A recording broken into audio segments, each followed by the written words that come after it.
Hello mga bossing! Welcome! PH ako Pinoy. Heto mga bossing, kakapasok lang. Breaking news! Trillanes at Boying dadalo sa impeachment hearing ni BP Inday Sara Duterte. Ano kaya gagawin ni Boying at Trillanes doon? Magkalat na naman ata si Trillanes eh. Kaya abangan natin yan mga boss. Pagdalo ni Boying at ni Trillanes. Ngayon na pala April 22. Malapit-lapit na mga bossing. Konting tulog na lang. At uumpisa na naman ang pagbanat nila kay BP Inday Sara Duterte. Hindi talaga nila titigilan dito si Inday Sara mga bossing. Hanggat hindi napaalis sa pwesto si BP Sara Duterte.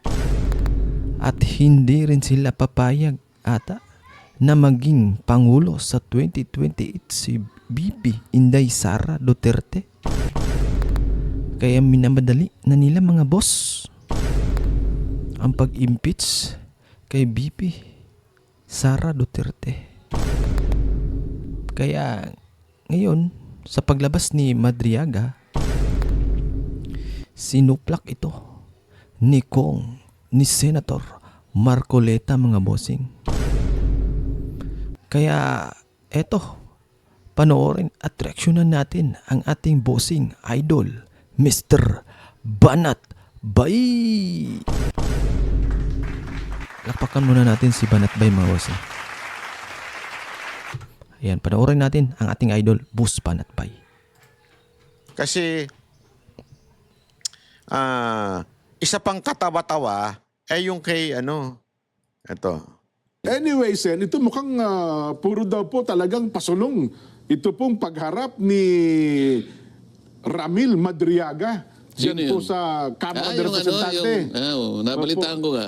Sa pagdinig dyan, mukhang gagamitin yata itong state witness, Sen. Ano ito surprise witness. Hindi naman surprise, kundi expected naman ito. Ito ho ang pinagkaguluhan Surprise witness daw si Madriaga mga bossing.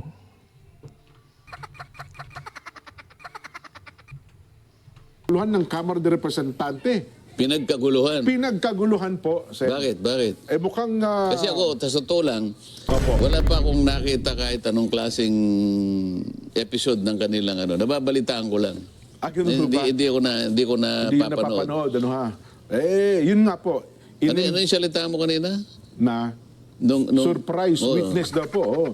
Inimbitahan daw po ito para sabihin at Di parang ipaliwanag. ito ka mo, parang Surprise witness nila. may sinabi ka parang ito yung pang surprise ba yung sinabi mo? Opo, Oo, opo. sige. Kasi nga raw ho, Bakit yung surprise? marami daw po itong alam at di umano ay pinagkakatiwalaan daw po ito ng dating Pangulong Rodrigo Duterte at saka ni BP Inday Sara Duterte, Sen. At ito daw pala ay nagdi-deliver ng maleta, dapol bag ng salapi sa mga kakilala ng dating Pangulo at ng pangalawang Pangulo, Inday Sara Duterte. Kung surprise witness siya, bakit siya nilabas ngayon? Paano daw po talagang maidiin, makakita ng probable cause? Kasi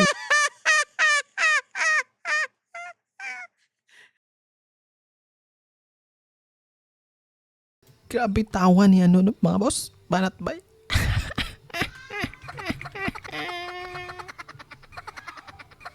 Tama siya dun eh. Kasi hindi naman korte. Hindi korte yun eh. Kung surprise yun, dapat talaga doon na yun.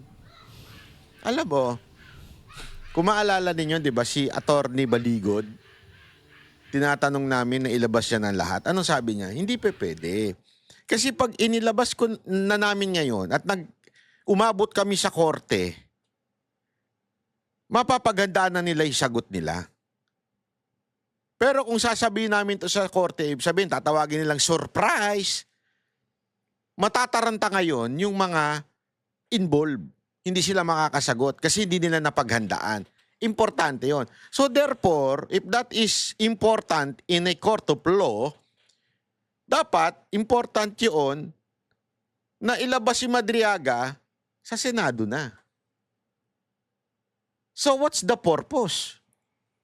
Definitely the purpose is propaganda o for optics na masiraan lang si BP Sara. Di ba sa Justice Committee ng Kamara, yun lang ata ang hinahanap nila, di ba? Probable cause.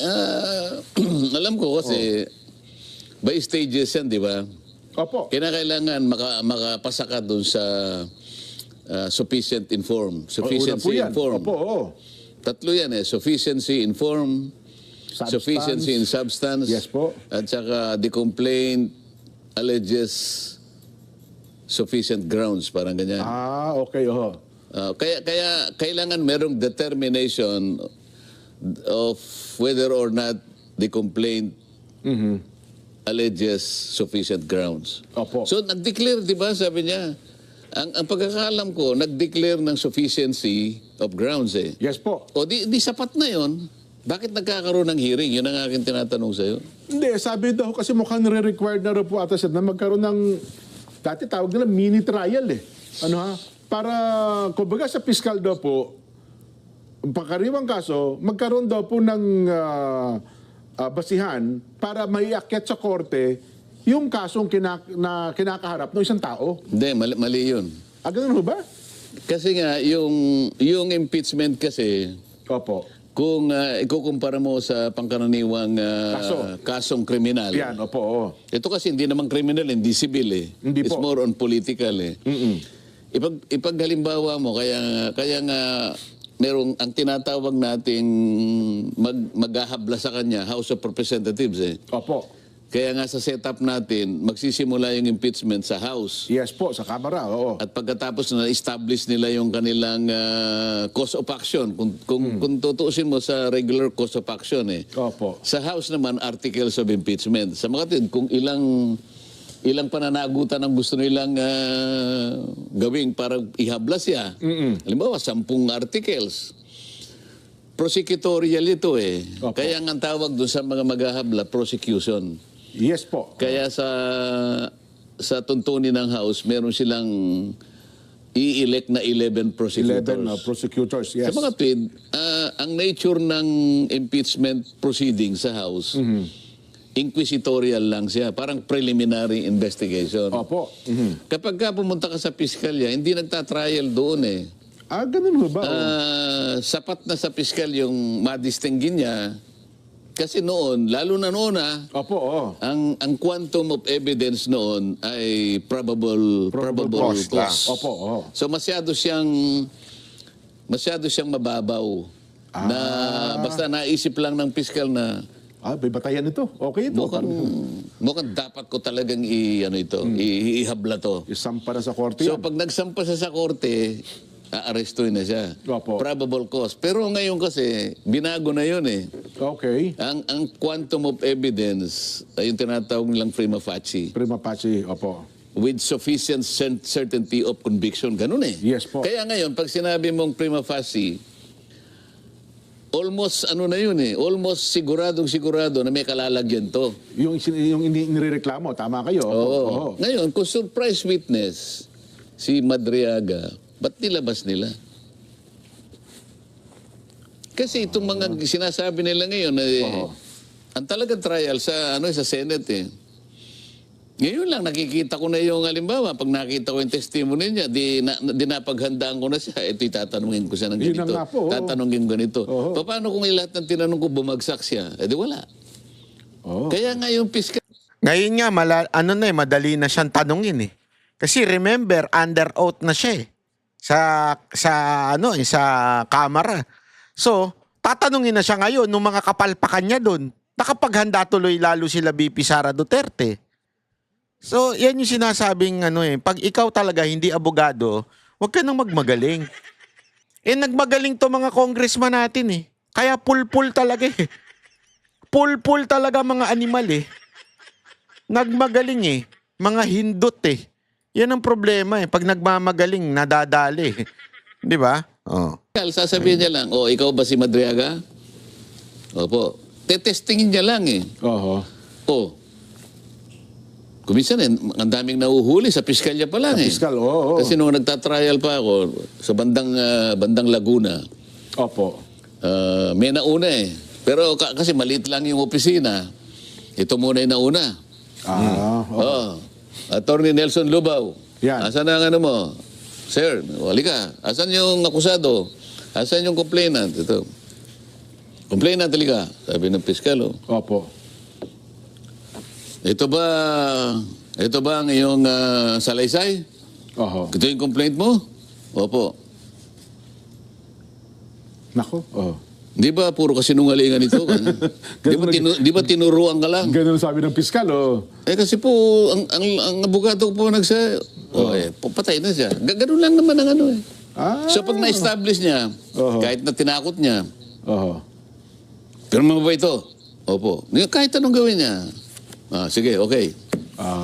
Pero hindi siya magta-trial na iisa-isahin mo ng ganyan na wala. Kasi kahit na iminamatwid nila na kasi may nakalagay sa amin dito na mag-hearing Yes kami. po, yun daw eh. Yung hearing na yon sa aking opinion dahil nga nahangga ka lang sa preliminary investigation, hindi ka magta-trial because ang trial proper sa Senado pa rin. Yes po. Kahit nasabihin mo pang merong hearing dyan, yung hearing sapat lamang hanggang sa hangganan ng preliminary investigation.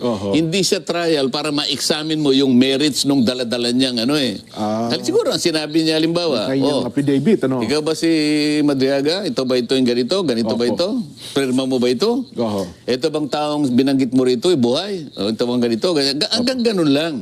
Pero yung merito nito, para ngayon ay tingnan mo yung kung bastante ang kanyang kredibilidad. Hindi yun ang ano eh. Ganun ba? Hindi yun. Kaya nga sabi ko, kung ito yung star witness para halimbawa gamitin nila, Against Vice President. unang-una, preliminary investigation lang to eh. Tapos ang quantum of evidence, sabi ko ngayon prima facie, nung tinatanong ata siya, balit-balita ko lang naman wala namang corroborative evidence eh. Sana man lang merong independent evidence gagamitin mo para yung statement niya totoo. Para walang ganoon eh. Mukhang siya lang po ata. So bagsak siya. Babagsak siya doon sa quantum nung certainty of conviction. Kasi kailangan admissible, kailangan corroborative. Paano mag-admissible meron daw checking Opo, yun. Isa pa yun. May hindi na nalabas ng cheque. Ito nga yung sinasabi ko, dito pa lang, lilitaw na yung bakit sila nagpakadalubhasa na ilabas ito kung ito pala yung kanilang pambato? Hindi, pero Sa akin lang naman, Kung wala man daw po mga corroborative statements, baka naman daw po sa mga dokumento, mga hawak nitong papel. Kasi mukhang maglalabas daw po siya ng ng bank statement. Naglabas daw po siya ng waiver para makita ang kanyang mga record sa bangko. Hindi nga ganun ang tuntunin eh. Ganun ba? Kahit nasabihin pa nilang nakalagay sa rule namin kasi hearing o kaya trial. Opo. Pag binangga mo yung tuntunin na yun sa liwanag ng Constitution, hindi kasali doon eh. Ang merong trial, ang trial sa Sa Senado talaga dapat, Senate Court na po. So yung bahagi na yun boss, sa kanya, ito yung aming tuntunin eh. Pero yung bahagi na yan, unconstitutional yan. May bahagi dyan na salig sa kasaligang pero kung magta-trial ka, hindi sinasabing ikaw magta-trial. Ilang masasabi ko doon? Ang problema... At saka dapat susuriin mo, yun bang mga sasabihin niya?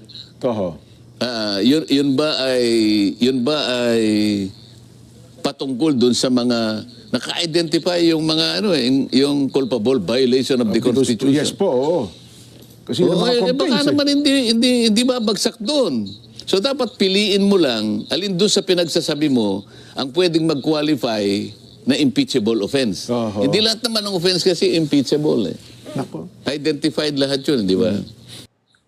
Kaya napakaganda ng sinabi ni Marcoleta. Kaya alam nyo kaya mga kababayan bantayan nating mabuti ang mga susunod na kabanata rito. kay Zaldico dahil kung totoo na may mga gustong maunang patahimikin siya bago pa siya magsalita, lalong dapat mapagmatsyag ang publiko. Bantayan natin. At kung sakaling bumaligtad man siya at ilabas ang mga nalalaman niya, sigurado, naku po, yari na naman si BP Sara Duterte. Kaya mga banateros,